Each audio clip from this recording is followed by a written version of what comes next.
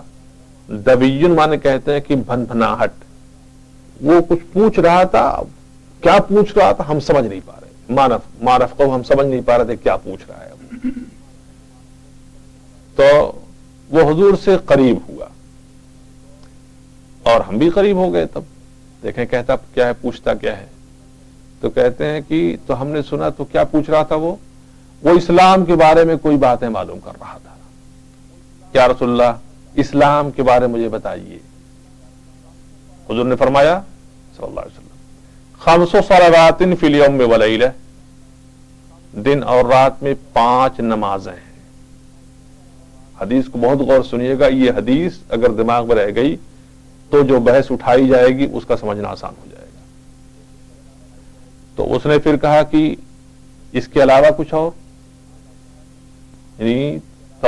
یعنی جو نماز آپ نے فرمائی ہے کہ 5 وقت کی نمازیں رات اور دن میں پڑھنا ہے، تو کیا ان نمازوں کے علاوہ کوئی اور بھی نماز؟ حضور نے فرمایا نہیں، الا ان تطوع، مگر تم جو نفل چاہو پڑھو، تم جو نفل چاہو پڑھو. پھر اس کے بعد حضور نے ارشاد فرمایا اور رمضان کا روزہ. تو پھر پوچھتا ہے کیا اس کے علاوہ؟ حضور نے فرمایا نہیں، مگر تم جو چاہو نفل پڑھو، نفل ادا کرو، یعنی نفلی روزہ رکھو. پھر حضور نے ارشاد فرمایا زکوٰۃ. تو پھر اس نے پوچھا کیا اس کے علاوہ؟ حضور نے فرمایا نہیں، مگر تم جو چاہو نفلی زکوٰۃ، یعنی صدقہ نافلہ. صرف 3 سوال کیا ہے اس نے، حج کے بارے میں سوال ابھی نہیں کیا ہے. اس سے محسوس ہوتا ہے کہ روایت جس وقت کی بیان کی جا رہی ہے ابھی حج فرض ہی نہیں ہوا تھا. فأدبر الرجل، آدمی جانے لگا، پیٹ پھیر کے جانے لگا وہ، اور وہ کہہ رہا تھا واللہ لا ازید علی ھذا ولا انقص، قسم خدا کی نہ میں اس سے زیادہ کروں گا نہ اس سے کم کروں گا. حضور نے فرمایا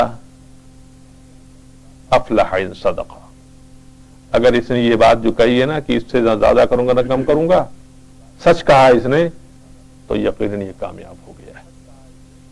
یہ حدیث ہے ان حضرات کی جو یہ کہتے ہیں کہ صرف فرائض ہی کافی ہیں، نوافل کا کوئی اہتمام نہیں. اسی لیے آپ نے دیکھا ہوگا کہ فرض نمازیں پڑھی فوراً چل پڑتے ہیں، سنتیں نہیں پڑھتے وہ لوگ. اس حدیث پاک سے جو بات سمجھ میں آئی وہ کیا کہ جب اس شخص نے، وہ صحابی رسول ہے، انہوں نے جب یہ بات پوچھی تو حضور نے فرمایا یہ 5 وقت کی نماز، یہ رمضان کا روزہ، یہ زکوٰۃ. اور پھر اس بندے نے جو کہا کہ میں اس پر نہ کم کروں گا نہ زیادہ کروں گا، تو دراصل یہ فرائض بتائے تھے حضور نے کہ 5 وقت کی فرض کی نمازیں جو ہیں کوئی چھٹا فرض نہ میں کروں گا، نہ 5 وقت میں 4 وقت کے فرض کو مانوں گا. حضور نے فرمایا 5 فرائض ہیں، 5 وقت کی نمازیں، فجر، ظہر، عصر، مغرب، عشاء کی 5 نمازیں فرض ہیں، اس پر میں 6 نہیں کروں گا اور اس کو نہ 4 کروں گا. لیکن اسی حدیث میں یہ بات بھی حضور نے فرما دی الا ان تطوع، مگر تم جو تطوع کرنا چاہو، یعنی نوافل جتنا پڑھنا چاہو. دوسری حدیث پاک امام مستدرک نے، امام حاکم نے مستدرک میں نقل کی ہے، بالکل اسی طرح سے ہے، عبارت تھوڑی بدلی ہے. عن انس قال رجل یا رسول اللہ کم افترض اللہ علی عباده من الصلوات؟ قال 5 صلوات. قال هل قبلهن وبعدهن شيء؟ قال افترض الله على عباده صلوات 5 فحلف الرجل بالله لا يزيد ولا ينقص. فقال رسول اللہ صلی اللہ علیہ وسلم ان صدق دخل الجنہ. یہ امام حاکم نے مستدرک ایک کتاب حدیث پاک کی ہے جو بالکل بخاری اور مسلم کے طرح سے لکھی گئی ہے. جتنی احتیاط امام بخاری امام مسلم نے حدیثوں کے جمع کرنے میں کی ہے، بالکل وہی طریقہ اختیار کیا ہے امام حاکم نے نیسابوری رحمۃ اللہ تعالی نے اپنی کتاب المستدرک کے اندر۔ تو یہ روایت جو نقل کرتے ہیں یہ بخاری اور مسلم میں نہیں ہوتی ہے، اسی لیے انہوں نے الگ سے کتاب لکھی، ان کی کتاب کا نام مستدرک ہے، یہ روایت مستدرک کی ہے۔ حضرت انس نے فرمایا کہ ایک آدمی آیا حضور کے پاس، اس نے حضور سے سوال کیا، رسول اللہ، اللہ تعالیٰ نے بندوں پر کتنی نمازیں فرض کی ہیں؟ حضور نے فرمایا 5 وقت کی نمازیں۔ پھر اس نے پوچھا اس سے پہلے اس کے بعد؟ حضور نے فرمایا نہیں، اللہ نے 5 وقت کی نمازیں اپنے بندوں پر فرض کی ہیں بس۔ تو اس آدمی نے قسمیہ کہا کہ قسم خدا کی اب یہ اس پر نہ زیادہ کرے گا نہ کم کرے گا۔ حضور نے فرمایا اگر اس نے سچ کہا ہے تو جنت میں جائے گا۔ تو یہ حدیثیں دونوں جو مینشن کی جا رہی ہیں یہ فرائض کے تعلق سے ہیں کہ فرائض میں نہ کوئی کمی ہے، فرائض میں نہ کوئی زیادتی ہے۔ کوئی آدمی اگر یہ کہے کہ نہیں 6 وقت کی نماز فرض ہے، بات نہیں مانی جائے گی، اور کوئی آدمی یہ کہے کہ نہیں 4 وقت کی 3 وقت کی نماز فرض ہے تو بات نہیں مانی جائے گی۔ رہ گئی بات تطوع کی، حضور نے فرمایا الا ان تطوع، تطوع۔ اب تطوع کے تعلق سے تفصیلی بحث ہم شروع کر رہے ہیں۔ تطوع دراصل کہتے ہیں نفل کو، اور نفل کا اطلاق فقہ کی زبان میں اور شرعی نقطۂ نگاہ سے جب بولا جاتا ہے تو فرض کے علاوہ جتنی بھی چیزیں ہیں سب کو تطوع اور نفل کہا جاتا ہے۔ فرض کے علاوہ جتنی چیزیں ہیں وہ سب تطوع میں، حتیٰ کہ بعض فقہا نے وطر کو بھی نفل کہا ہے۔ اب اس کے اندر پھر تقسیم کی ہے، بعض وہ ہیں جو موقدہ ہوتی ہیں، بعض وہ ہیں جو غیر موقدہ ہوتی ہیں۔ فجر کے پہلے کی 2 رکعت موقدہ ہے، ظہر کے پہلے 4 اور ظہر کے بعد 2 موقدہ ہے، مغرب کے بعد کی 2 رکعت موقدہ ہے، اور عشاء کے بعد کی 2 رکعت موقدہ ہے۔ عصر سے پہلے 4 رکعت غیر موقدہ ہے، اور عشاء سے پہلے کی 4 رکعت غیر موقدہ ہے۔ موقدہ کیا ہوتی ہے؟ موقدہ کسے کہتے ہیں؟ موقدہ کے بارے میں یہ بات بیان فرمائی گئی۔ ڈاکٹر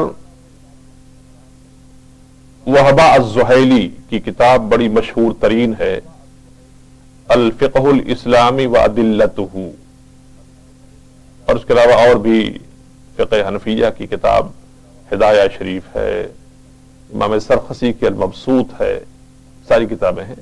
اس میں اس بات کی وضاحت کی گئی ہے کہ التطوع فی الاصل فعل الطاعات شرعا وعرفا طاعتا غیر واجب۔ اللہ تعالیٰ کی اطاعت کرتے ہوئے شرعی نقطۂ نگاہ سے جو چیزیں واجبات و فرائض سے نہ ہوں ان کو تطوع اور نفل کہا جاتا ہے۔ فصلاۃ التطوع ہی ما طلب فعلها من المکلف زیادۃ علی الفرائض طلبا غیر جازم۔ تو نفل کی جو تطوع کی نمازیں ہوتی ہیں وہ دراصل بندگان مومن سے جن کے اوپر شریعت کے احکام نافذ ہوتے ہیں، یعنی مومن بندہ جب بالغ ہو جائے تب، نابالغ کے لیے شریعت کا کوئی حکم نہیں ہوتا ہے۔ بالغ ہونے کے بعد شریعت کا حکم بندے پر نافذ ہوتا ہے۔ بالغ ہونے سے پہلے اگر وہ نماز نہیں پڑھتا ہے تو گنہگار نہیں ہے، نماز پڑھے گا تو اس کو ثواب ملے گا، لیکن بالغ ہونے کے بعد اگر اس نے اب نماز نہیں پڑھی تب مجرم ہے۔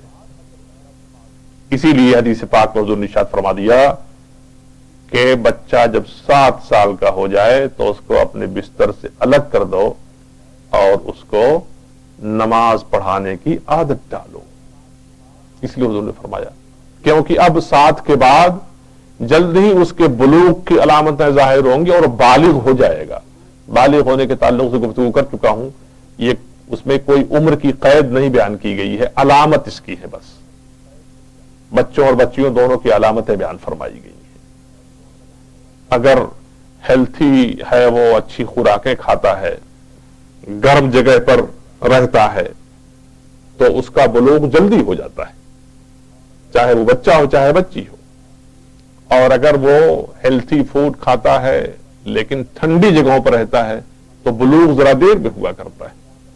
یہی وجہ ہے کہ گرم علاقوں کے بچے 11 سے لے کر کے 13 کے درمیان، یا نہیں سوری 13 سے لے کر کے 15 کے درمیان بچے بالغ ہو جاتے ہیں، اور بچیاں 9 سے لے کر کے 11 کے درمیان بالغ ہو جاتی ہیں۔ تو اس سے پہلے اگر وہ نماز نہیں پڑھتا ہے تو گنہگار نہیں ہے، پڑھے گا تو ثواب پائے گا، یہ بھی اللہ کی عنایت ہے۔ لیکن بالغ ہونے کے بعد اب اگر نماز نہیں پڑھے گا تو مجرم ہے، اسی کو مکلف بولتے ہیں۔ تو کہتے ہیں اللہ تبارک و تعالی نے مکلفین کے لیے فرائض کے علاوہ کچھ اور عبادتیں کر دی ہیں تاکہ بندہ فرائض پورا کرنے کے بعد ان عبادتوں کو کرے اور اللہ تعالی کی بارگاہ میں قرب حاصل کرے۔ اور ایک حدیث پاک میں تو یہاں تک آیا ہوا، ابھی حدیث سب آ رہی ہے کہ یہ جو ہم سنتیں اور موقدہ اور غیر موقدہ پڑھتے ہیں نا، یہ قیامت کے دن فرائض کی تکمیل میں مدد دیں گی ہم کو۔ فرض پڑھنے میں اگر کوئی غلطی ہوئی ہو، کوئی کوتہی ہوئی ہو، کوئی کمی ہوئی ہو، تو یہ سنت موقدہ، سنت غیر موقدہ اور نفل، یہ تینوں اللہ تبارک و تعالی اس فرض کی نقص کو دور کرنے کے لیے فرض میں شامل فرما کر کے فرض کو قبول فرمائے گا۔ تو یہ اللہ کے رسول کا کتنا احسان ہمارے اوپر ہے۔ فرائض میں اگر کمی ہے تو آپ سنت موقدہ پڑھ لو، غیر موقدہ پڑھ لو، نوافل کچھ پڑھ لو، تاکہ اس کا جو کھوٹ ہے وہ دور ہو جائے۔ لیکن جو حضرات اس کو نہیں پڑھتے ہیں تو اب گویا کہ ان کو اتنی شیورٹی اپنے بارے میں ہے کہ لا محالہ ہماری نماز قبول ہی قبول ہے۔ یہ امر تو کوئی دیوانہ ہی کر سکتا ہے صاحب، عقل مند آدمی اس بات کو نہیں کر سکتا۔ جب صدیق و فاروق جیسی عظیم شخصیتیں کانپیں اللہ کی بارگاہ میں اور نفل پڑھیں، سنتیں پڑھیں، ابھی حدیثیں آ رہی ہیں سب، تو آج کل کا اگر کوئی بندہ یہ ہو کہ صاحب نہیں، اس کا کوئی حکم نہیں ہے، کوئی ضروری نہیں ہے، یہ ہم ضروری نہیں کہتے، یہ ضروری تو فرائض ہیں، جملے پر غور کیجئے گا، یہ کوئی ضروری نہیں ہے۔ تو بندے کے دماغ میں کیا آتا ہے؟ ہاں یار ضروری تو نہیں، ہم کہاں ضروری کہتے ہیں؟ کوئی جملہ نوافل کے حوالے سے ضروری آیا، ضروری تو فرائض و واجبات ہوتے ہیں۔ ہم یہ کب کہتے ہیں کہ فرائض و واجبات ہیں؟ اسی لیے تو اس کو نفل کہا جاتا ہے۔ نفل کے معنی ہوتا ہے زیادہ ہو جانا، کوئی چیز جو ایک لمٹ پر ہے اس سے جو بڑھ جائے گا اس کو نفل بولیں گے۔ اسی لیے مال غنیمت کو انفال کہتے ہیں، یسألونک عن الانفال، قرآن کی آیت کریمہ ہے، کیونکہ مجاہدین کو جنگ کے خاتمے کے بعد اسلام کا غلبہ ہوا، مسلمان فاتح ہو گئے، چلا جانا چاہیے تھا، لیکن مال غنیمت پھر ملتا، اس کو انفال بولتے ہیں۔ آپ کی سیلری $1000 ہے اور اس کے بعد کبھی کبھی آپ کو کچھ آگے بڑھا کر کے مل جاتا ہے، وہ نفل ہے، وہ بونس کو نفل ہے۔ تو یہ ہم کہاں کہتے ہیں کہ یہ نوافل کی یہ ضروری ہے، لہذا وہ سامنے والا جب بول رہا ہے نا، وہ دراصل ایک کنفیوز کر رہا ہے کہ نہیں یہ کوئی ضروری نہیں ہے۔ ہم بھی ضروری تو نہیں کہتے بھائی، لیکن اتنا ضرور ہے کہ یہ کمی فرض کمی کو، یہ نفلیں فرض کی کمی کو پورا کر دیں گی، اور اللہ تعالیٰ اپنے حبیب سے قبول فرما لے تاکہ فرائض مکمل ہو جائے۔ اس سلسلے میں اختلاف ہے کہ حنفیوں کے نزدیک، مالکی امام مالک کے نزدیک، امام شافعی کے نزدیک، امام احمد ابن حنبل کے نزدیک نوافل کی تعداد میں بڑا اختلاف پایا گیا ہے، مگر یہ بات طے شدہ ہے کہ سنتوں کی تعداد میں فرق ضرور ہے، مگر سنتیں سب کے یہاں ہیں۔ بات سمجھ میں آئی؟ سنتوں کی تعداد میں تو فرق ہو سکتا ہے، مگر سنتیں سب کے یہاں، سب سنت پڑھتے ہیں اور سب کے یہاں سنتوں کے احکام ہیں۔ اب آئیے پہلی حدیث پاک سنیں۔ یہ روایت آئی ہوئی ہے، امام مسلم نے صحیح مسلم شریف کے اندر بیان فرمایا ہے، نہیں بخاری کی روایت پہلی ہوگی۔ بخاری شریف کی پہلی روایت ہے. حضرت نافع اپنے جو ہے حضرت ابن عمر عبداللہ ابن عمر سیدنا عبداللہ ابن عمر رضی اللہ تعالیٰ عنہ سے یہ روایت نقل کرتے ہیں.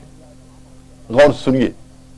قال صلیت مع النبی صلی اللہ علیہ وسلم سجدتین قبل الظہر وسجدتین بعد الظہر وسجدتین بعد المغرب وسجدتین بعد العشاء وسجدتین بعد الجمعة فأما المغرب والعشاء ففي بيته. وحدثتني اختي حفصة ان النبي صلى الله عليه وسلم كان يصلي ركعتين خفيفتين بعد ما يطلع الفجر وكانت ساعة لا ادخل على النبي صلى الله عليه وسلم فيها. تابعه كثير بن فرقد وايوب عن نافع وقال ابن ابي الزناد عن موسى بن عقبة عن نافع بعد العشاء في اهله. پہلی روایت سنت کے تعلق سے گفتگو. پہلی روایت حضرت نافع حضرت عبداللہ ابن عمر سے روایت کرتے ہیں. وہ کہتے ہیں کہ میں نے حضور نبی کریم صلی اللہ علیہ وسلم کے ساتھ ظہر سے پہلے 2 سجدہ کی یعنی 2 رکعت پڑھی. سجدہ مانے رکعت. ظہر کے بعد 2 رکعت پڑھی, مغرب کے بعد 2 رکعت پڑھی, عشاء کے بعد 2 رکعت پڑھی, جمعہ کے بعد 2 رکعت پڑھی. لیکن مغرب اور عشاء حضور نے جو پڑھی تھی نفلیں وہ یا سنتیں وہ اپنے گھر شریف جا کر کے پڑھی تھی, اپنے قبر شریف میں. اور پھر کہتے ہیں کہ مجھ سے حضرت حفصہ رضی اللہ تعالی عنہا نے بیان کیا. حضرت حفصہ حضرت ابن عمر کی بہن ہے, سیدنا عمر فاروق کی شہزادی ہیں, حضور کی زوجہ پاک ہیں. تو حضرت حفصہ کہتی ہیں کہ نبی کریم صلی اللہ علیہ وسلم جب فجر کا ٹائم شروع ہو جاتا تو فجر کے ٹائم شروع ہو جانے کے بعد ہلکی سی 2 رکعت پڑھا کرتے تھے. لیکن جس وقت حضور فجر کی یہ نماز پڑھ رہے ہوتے تھے تو اب ہم حضور کے پاس اس وقت نہیں جاتے تھے. یہ حضرت حفصہ بیان فرما رہی ہے. تو اس سے پتا چلا تعداد فجر کے بعد 2 رکعت, فجر کے پہلے 2 رکعت گنتے جائیے, ظہر کے پہلے 2 رکعت 4, ظہر کے بعد 2 رکعت 6, مغرب کے بعد 2 رکعت 8, عشاء کے بعد 2 رکعت 10. اس روایت سے 2 رکعتوں کا ذکر آیا ہوا ہے. بعض ائمہ نے اسی کو لیا ہے, بعض اماموں نے اسی کو لیا ہے. لیکن اگلی جو حدیث پاک آ رہی ہے اس میں 12 کا ذکر ہے, اس کو سنیں. انہی حضرت عمر کی روایت ہے. کہتے ہیں نہیں, اس میں بھی 10 کا ذکر ہے. یہ نیچے کی جو روایت آئی اس میں امام مسلم نے اس کو ذکر کیا ہے 12 رکعت والی, اور یہ روایت نقل کی امام مسلم نے اپنی صحیح کے اندر. اور اس کی روایت ہے حضرت عنبسہ رضی اللہ تعالیٰ عنہ. عنبسہ یہ حضرت ام حبیبہ کے بھائی ہیں, حضرت ابو سفیان کے بیٹے ہیں.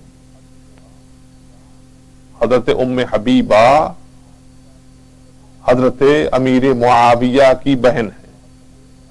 امیر معاویہ رضی اللہ تعالیٰ عنہ کے بھائی عنبسہ ہیں. حضرت عنبسہ اس روایت کو نقل کرتے ہیں. عظیم صحابی ہیں, عظیم مجاہد ہیں. تو حضرت سالم روایت کرتے ہیں عمر ابن اوس سے. حضرت عمر ابن اوس نے کہا کہ مجھ سے یہ روایت بیان کی ہے عنبسہ ابن ابو سفیان رضی اللہ تعالیٰ عنہما نے. یہ اس وقت کی بات ہے جب ان کی موت کا مرض شدید ہو گیا تھا, وہ دنیا سے کوچ کرنے والے تھے. تو میں ان کے پاس گیا تو انہوں نے مجھ سے یہ بات بیان کی. انہوں نے کہا کہ سمعت ام حبیبہ, میں نے ام حبیبہ رضی اللہ تعالی عنہا کو بیان کرتے ہوئے سنا ہے. ام حبیبہ بھی حضور کی زوجہ پاک میں سے ایک شریک حیات ہیں, جو حضرت عنبسہ حضرت امیر معاویہ کی بہن ہے. یہ حضرت ام حبیبہ یہ بیان کر رہی ہیں. انہوں نے کہا کہ حضور نے ارشاد فرمایا من صلی اثنتئی عشرۃ رکعۃ فی یوم ولیلۃ بنی لہ بہن بیت فی الجنہ.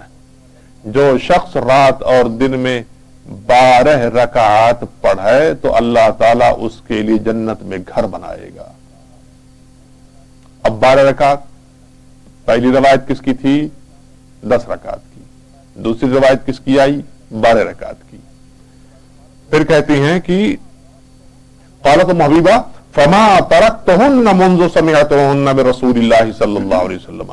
جب سے میں نے حضور سے یہ بات سنی کہ حضور نے ارشاد فرمایا کہ جو شخص دن اور رات میں ملا کر کے 12 رکعات پڑھ لے تو اللہ اس کے لیے جنت میں گھر بنائے گا، اس وقت سے میں نے ان کو چھوڑا نہیں ہے.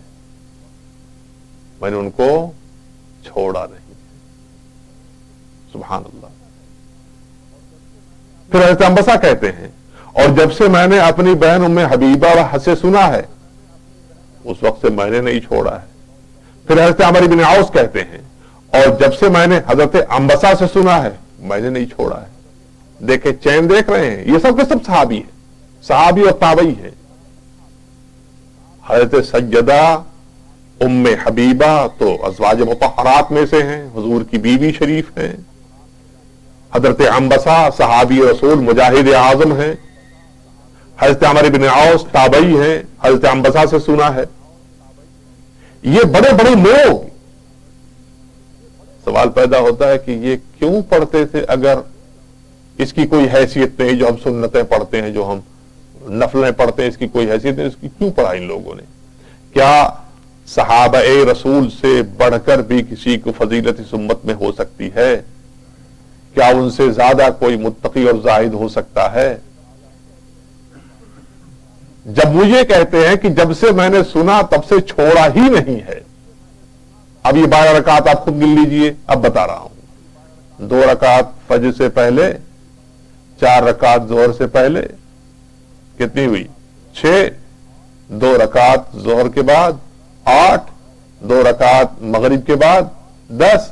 2 رکعات عشاء کے بعد 12. یہ موقدات ہیں.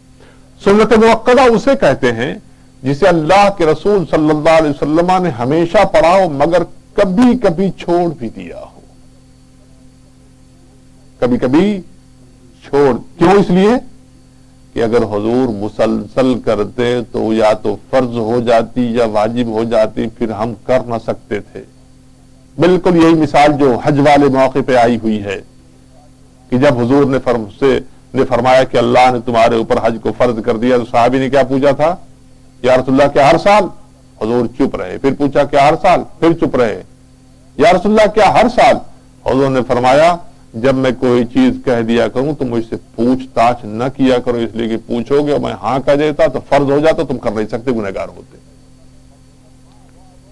اسی لیے ما واظب النبی صلی اللہ علیہ وسلم، جس کو حضور نے ہمیشہ کیا ہو مگر کبھی کبھی چھوڑ دیا ہو تاکہ امت پر یہ فرض اور واجب نہ ہونے پائے. اب اس کا مسئلہ یہ ہے کہ اگر کوئی سنت موقدہ چھوڑے تخفیف کے طور پر، کوئی ضروری نہیں ہے، یہ بہت بڑا گنہگار شخص ہے، وہ بہت بڑا گنہگار. کیوں؟ اس لیے کہ حدیث کا تیور دیکھ رہے ہیں.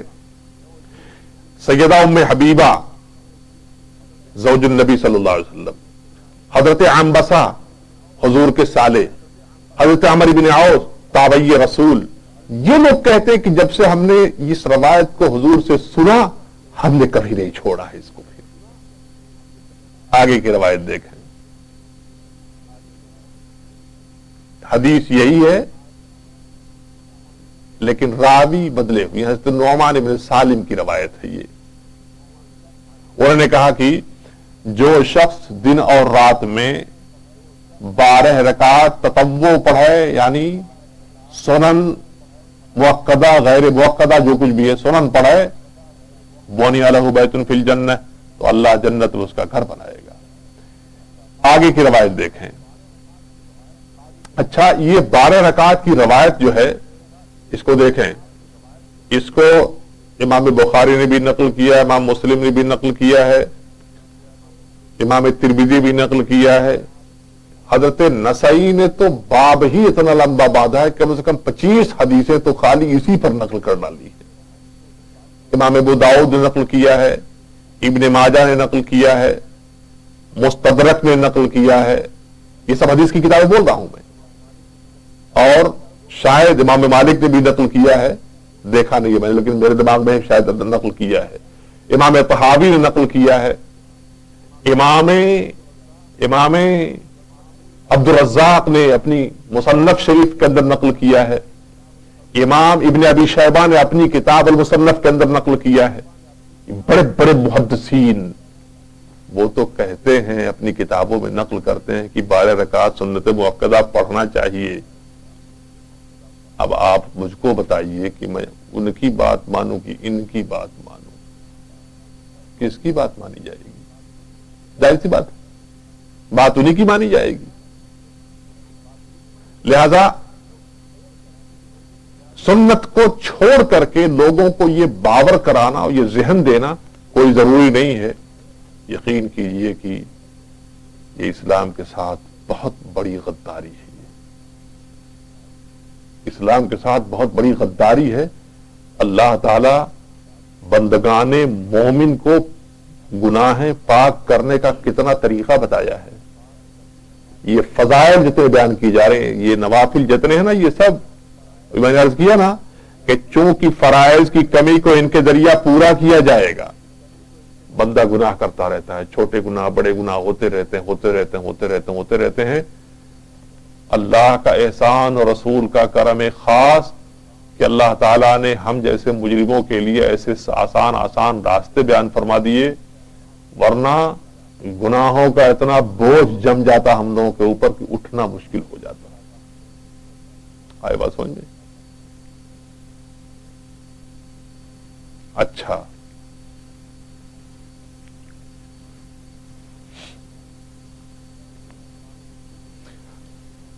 امام مسلم نے ام حبیبہ رضی اللہ تعالیٰ عنہ کی روایت بھی نقل کی ہے، ابو داؤد نے بھی سیم انہی لفظوں کے ساتھ روایت نقل کی ہے۔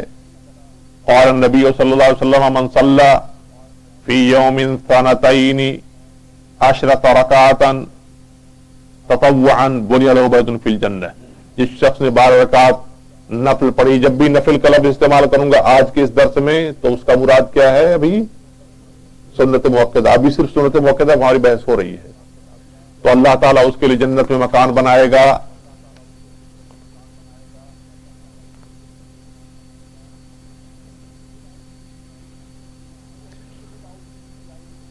یہ حدیث ابو داؤد شریف کی آئی ہوئی ہے سیدہ عائشہ صدیقہ رضی اللہ تعالیٰ عنہا سے۔ حضرت عبداللہ ابن شقیق ہیں یہ راوی، انہوں نے کہا میں نے سیدہ عائشہ صدیقہ رضی اللہ تعالیٰ عنہا سے حضور کی تطوع نماز کے بارے میں پوچھا کہ نبی کریم صلی اللہ علیہ وسلم کے سنن نمازیں کیسی سنت نمازیں کیسی ہوا کرتی تھیں؟ فقالت، انہوں نے ارشاد فرمایا کان یصلی قبل الظہر 4 فی بیتی، حضور ظہر سے پہلے 4 رکعت میرے کمرے میں پڑھا کرتے تھے۔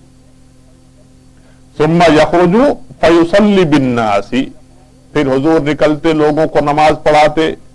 ثم یرجع الی بیتی فیصلی رکعتین، پھر حضور لوٹ کے میرے کمرے میں آتے تو 2 رکعت پڑھتے۔ 6 ہوئی۔ وکان یصلی بالناس مغرب کی نماز حضور لوگوں کو پڑھاتے۔ ثم یرجع الی بیتی فیصلی رکعتین، پھر لوٹ کے میرے کمرے شریفہ میں آتے تو پھر 2 رکعت پڑھتے۔ وکان یصلی بہم العشاء، لوگوں کو عشاء کی نماز پڑھاتے۔ ثم يدخل بیتی فیصلی رکعتین، پھر اس کے بعد حضور واپس تشریف لاتے میرے کمرے میں تو پھر 2 رکعت نماز پڑھتے۔ یہ ہو گئی سنن مؤکدہ۔ وَكَانَ يُصَلِّ مِنَ اللَّيْلِ 9 رَكَعَاتٍ فِيهِنَّ الْوِتْرُ، اور اس کے بعد رات میں حضور 9 رکعت پڑھا کرتے تھے جس میں وتر بھی شامل ہے۔ یہاں 2 بحثیں ہیں، اس کو بھی سمجھا رہا ہوں، پہلے حدیث پوری کر لوں۔